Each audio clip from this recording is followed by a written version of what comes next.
მხოლოდ წიგნების ილუსტრაციებში ნანახი და წაკითხული წერის უძველესი მანერა მათ დღეს თავად გამოსცადეს. ბატის ფრთით და შავი მელნით ბავშვებმა სპეციალურ ეტრატზე სულხან საბას იგავები გადაწერეს. თავსრის ქვეყანას იყო ერთი ქურდი, რომ სხვა ვეღარა დაესახლებინა რა, კვიდრს მოსთხრედის. მე ძალიან მორწონს ეს იგავები, არასოდეს წამიკითხავს და ძალიან ინტერესით წავიკითხე ეს მოძღვრები, ძალიან მომეწონა და დიდი პატივია ჩემთვის, რომ აქ მომიზვიეს.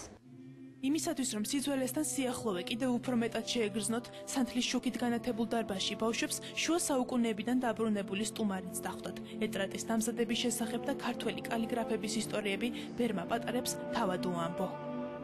ყველანაირად შექმნით ის ვითარება, რომელიც იყო შუა საუკუნეებში მონასტრებში, სადაც ჩვენი დიდი წინაპრები, ბერები, რომლის იმიტაციას მე ვარ, ასრულებდნენ შეასრულებთ წიგნები, სახარებები და მრავალი სხვა უმნიშვნელოვანესი ხელნაწერი. როცა შევედი სკოლაში, ასეთი არ ყოფილა ჩვენთან, მაგრამ სხვა დროს ჩვენ დედებთან კი იყო და წერდნენ ხოლმე. და ძალიან საინტერესოა ეს წერა და ძალიან მომეწონა. უნიკალური ხელნაწერების გარემოში პატარა კალიგრაფებმა წერის უძველესი კულტურა თანამედროვეობაში გადმოიტანეს. მართალია 21 საუკუნეში ასე აღარავინ წერს, მაგრამ ბუბა კუდავას აზრით დღევანდელ აქციას სიმბოლური დატვირთვა ჰქონდა.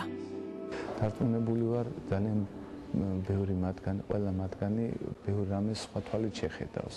დარწმუნდება იმაში, რომ რაოდენ დიდი შრომაა ჩადებული თითოეული ხელნაწერის გადაწერაში, რაოდენ დიდი რუდუნება საჭირო იმისათვის, რომ თითოეული ასო ლამაზად გამოიყვანო. დარწმუნებული ვარ, მომავალში შეეცდება გაცილებით ლამაზად დაწეროს, ვიდრე აქამდე წერდა. ძალიან სასიამოვნოა, იმიტომ რომ ამისთვის პრაქტიკა მეორე კლასში არ გადადის და თან რაღაც თითქოს ძველი კალიგრაფების მსგავსად წერს და გაიგებს იმ შრომას, რასაც ისინი გადიოდნენ.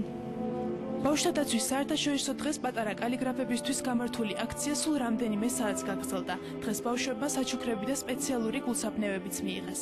დღეიდან მათ ხელნაწერთა ეროვნულ ცენტრში ყოველთვის ელოდებიან.